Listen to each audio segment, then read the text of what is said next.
आपल्या नेहमी 3 कंप्लेंट्स असतात. आपली मुलं रात्र-रात्र अभ्यास करतात, पण 3 दिवसानंतर त्यांना काही आठवत नाही.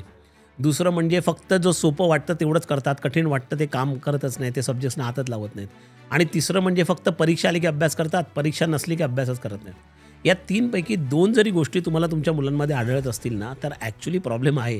परंतु हा प्रॉब्लेम तुमच्या मुलांचा नाही आहे. हा प्रॉब्लेम मार्किंग आणि ग्रेडिंग सिस्टमचा आहे. कारण आपल्याला असं वाटतं, की मार्क्स आणि ग्रेड्स दिल्यामुळे मुलं अभ्यास करतात त्या भीतीने. परंतु हे काउंटर इंट्युटिव्ह आहे. कारण रिसर्च असं सांगतो, की मार्क्स आणि ग्रेड्समुळे 3 बेसिक प्रॉब्लेम्स होतात. पहिली त्यातली गोष्ट म्हणजे मुलांचा अभ्यासामधली जी क्युरिओसिटी असते, जिज्ञासा असते, ती पूर्णपणे कमी होते. कारण ते प्रश्नच विचारत नाहीत. जे आहे तेच करतात. मग प्रश्न विचारणं, काहीतरी आणखीन एक्सप्लोअर करणं, या गोष्टींच्या भानगडीत ते पडत नाहीत. दुसरी गोष्ट म्हणजे त्यांची रिस्क टेकिंग ॲबिलिटी कमी होते. जे सोपं वाटतंय तेच करतात. जे डिफिकल्ट वाटतंय, कठीण वाटतंय त्याला हात लावत नाहीत. कारण ते कठीण केलं आणि त्याच्यात मार्क परत कमी झाले तर ती त्यांना भीती असते. आणि तिसरा सगळ्यात महत्त्वाचा आणि सगळ्यात वाईट त्याचा परिणाम म्हणजे त्यांचं जे लर्निंग असतं ना, ते सगळं उथळ होतं, शॅलो होतं.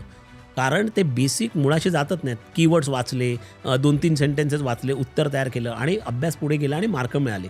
मग डिटेलमध्ये त्याच्यात जाऊन अभ्यास करणं हे त्यांना जमतच नाही. या 3 गोष्टींमुळे आपल्याला असं वाटतं, की मुलं मार्क्समुळे अभ्यास करतायत. परंतु मार्क्समुळे त्यांचं लर्निंग तितकं इफेक्टिव्ह होत नाही, जितकं व्हायला पाहिजे.